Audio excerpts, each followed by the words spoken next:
Well, hello, and welcome back. Hello, and great to see you all. And please pardon my hair and the setting without the usual picturesque lake that I usually have in the background. You mentioned on my last video that I have a new job, and it's got a bit of a stricter schedule, so I don't have as much time to do these intro videos as I normally do. Moving on though, we are going back to Savannah today to the Graveface Museum. I hope you pay attention to the disclaimers that I'm going to put on this video because Graveface is a fascinating museum, but it is very, very dark and filled with unsettling subject matter. We're talking true crime, horror, freak shows, a whole bunch of things, but especially the true crime aspect, very graphic displays. So you might see some aspects in this video where I either tilt the camera away or keep it focused on myself because some of the displays and artifacts and exhibits there are potentially enough to get this channel taken down from YouTube if I show it fully on camera. So just keep that in mind, and also keep that in mind if you decide to visit, if you're ever visiting Savannah as well. The Graveface is a fascinating place, and we're going to see why. We're going to check out some stuff regarding various history of serial killers and freak show oddities, and lots of dark history in general, including, hey, horror-themed pinball machines. Why not?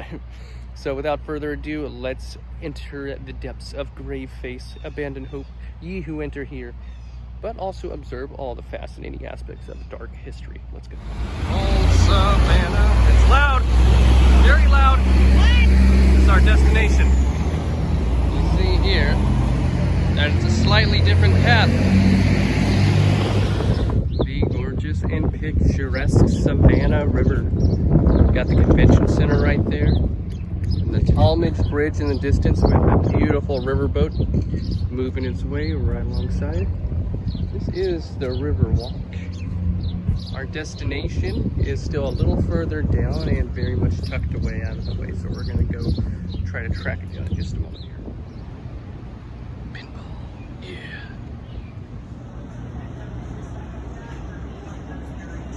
Oh my god! It's bozo. Oh, clowns are for adoration, not purpose.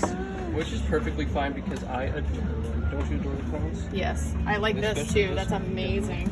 Skull clown. I like the skull clown. Let's see what else they have. Everything. Oh, and they did give me permission for photography and videography too, so anybody who does decide to visit, you are A-OK to document your visit.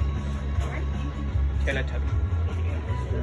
I had to document one of the movies that they have here. This is Slashers. All the S's are spelled with dollar signs. Obscure film that I absolutely love, and I actually do own the original version of it. I've never seen this version, though. It's very cool looking. So cheesy, but if you like a very B-movie version of The Running Man, I recommend that one. Yeah. Some other cool stuff here.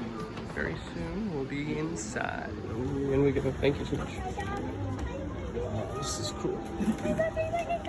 Hi, Clementine. Excuse me, I'm sorry. Oh boy. Hi guys, welcome to our Rundown America and Free Facts of Every Week. My name is Lucas. Thank you guys so much for coming. Popular in the 1940s and 50s, so if you stopped at one, these are some of the things you would have seen, such as the two-headed animals in that back corner there, or Clementine here, our five-legged cow. She would have been a star attraction. One of my favorite pieces to point out though is the conjoined lambs in that back display case there. They're conjoined at the chest, so it kind of looks like they're hugging or dancing.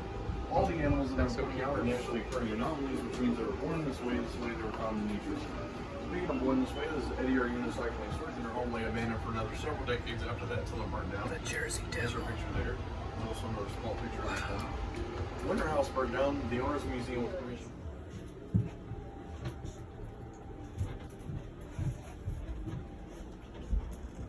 This, I believe, would be the Fox Mulder room. Very small. I can see you in the mirror. Oh. Let's see. I like these little guys. Let's see, I'm trying to find any reports on any UFO reports that I'm familiar with, but I don't see any that I'm too familiar with, like Indrid Cole or Barney and Betty Hill or anything like that. I don't see anything related to those cases, but it's still very interesting. Interesting exhibits. Like this one right here. Wax embalming head. Look at that guy. We are lead you into the free play pinball den. Well, I have a little fun in there before we leave, but there's some other exhibits to witness and just we go. A painting by Ed Warren, the paranormal investigator. Potentially, you might know him more as Patrick Wilson's character in the Conjuring films, based on a real man. This gentleman here, him and his wife Lorraine, investigated many popular or well-known paranormal cases, including the Amityville Horror and the Enfield Poltergeist. It's a painting by him, very cool. It's a cast of the ectrodactyl individual, Mr. Grady Stiles, Lobster Boy, as you may have recognized his son from one of the past videos. You remember we did see his son in one of the haunted houses put on by Tales of Terror Haunted House.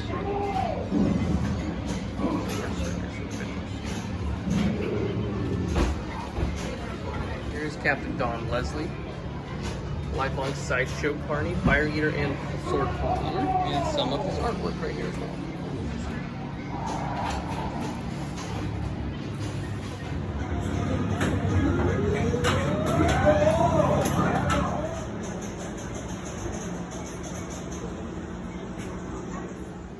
There are folks.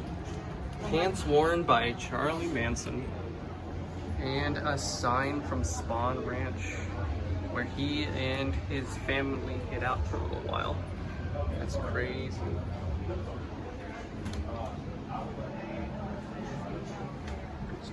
Here, oh, the Waco Siege. We got some artifacts from that as well.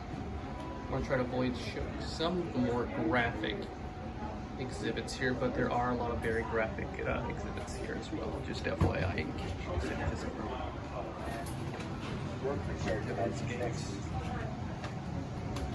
Be an educator and learn everything I can learn. Let me know how to Little Applebee. their behavior and their indulgences. Glasses worn by Jim Jones himself. Oh my goodness. Kool-Aid packets, flavoring, excuse me, from the Jonestown Massacre. That is insane. So unsettling. Human skin or an object that is frequently attributed to Ed Gein, who did make many bizarre items out of human skin. But lampshades were not among those items. We know this for several reasons. The simplest of which is that Ed Gein's house actually had no electricity. He didn't even own any lamps, much less any lamps in reality. Ed Gein did make chairs out of human skin, but they didn't look anything like that. They didn't have any faces or hair, any recognizable characteristics that would tip you off that there was anything unusual about these chairs. They looked like normal wooden Victorian chairs with some kind of animal leather stretched over the seat. It's only upon closer examination you'd be able to tell the kind of animal that leather was from was a human. And finally, I'm sure you've noticed the body there hanging in the corner, dripping into that bucket. It really ties the room together. That was me filming myself and some awkward angles along with our tour guide, because again, there is a lot of very, very graphic content here, and I know you might have expected something like that going in, but not to the level of which it is presented. I'll talk more about that later. Let's go upstairs. He would go on to become the polygraph expert for Wisconsin State Crime Lab. So he's the one who does the polygraphs, the interviews, gets confessions from Ed Gein right after his arrest. You can see him in this photograph here, sitting with Ed Gein. Joe Womowski's on the left, Ed Gein is sitting there on the right. Joe Womowski was the first person during the investigation to treat Ed Gein with kindness and civility, like he was a normal person. But the rest of the police were treating him like a long massacre. The only details that are really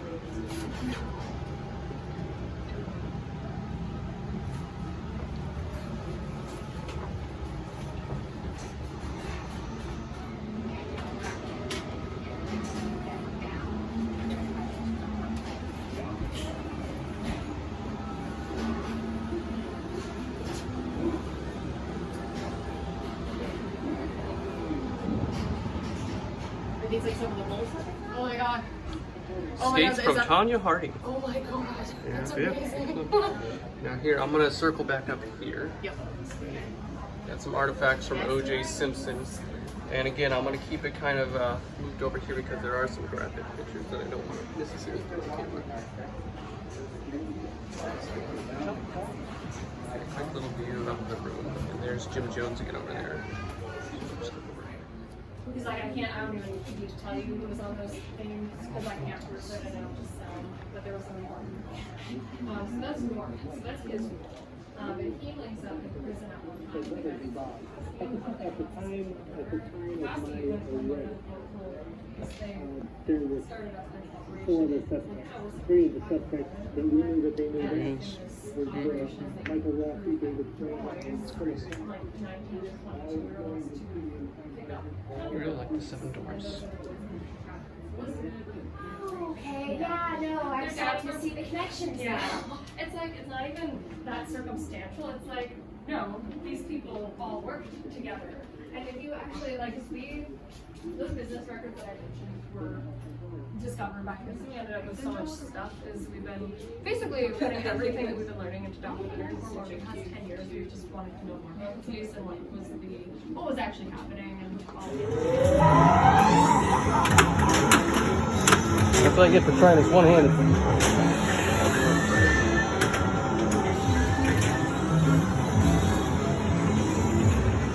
How romantic. I love this machine. Where's Boggle? What'd you do, Michael? Michael! Michael! Don't stop! Okay, Loomis, let's go. Come back to the top, Ricky. Come on.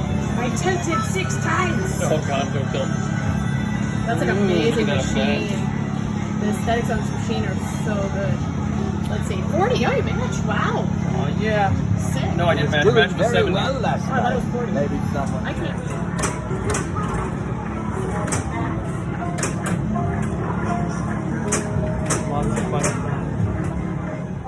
This is the auxiliary location, located, what would you say, several blocks away? Quite If not a bit mile, away, several yeah. miles away from the This is museum. definitely in the SCAD neighborhood. Yeah, we're going to head inside in a second. Just want to take some of this art. It is neat.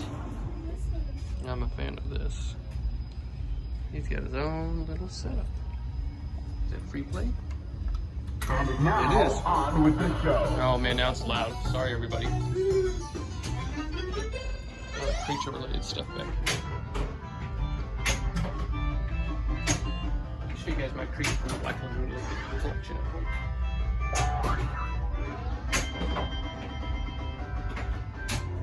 So I think, even though it's taxidermy, it still smells like dog, and that's what it gets them. Do you want your emergency tested here? Oh, this is silly. The nay. It's pretty fun.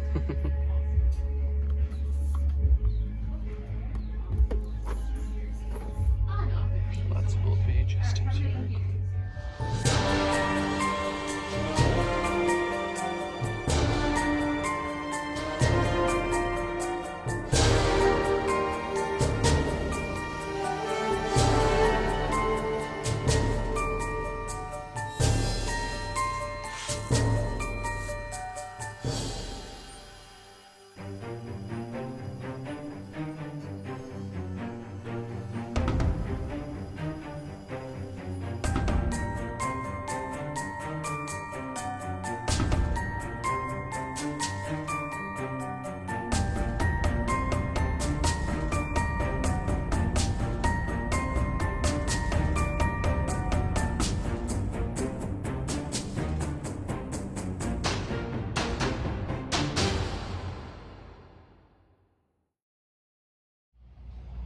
Welcome back. I do hope you survived our journey into darkness.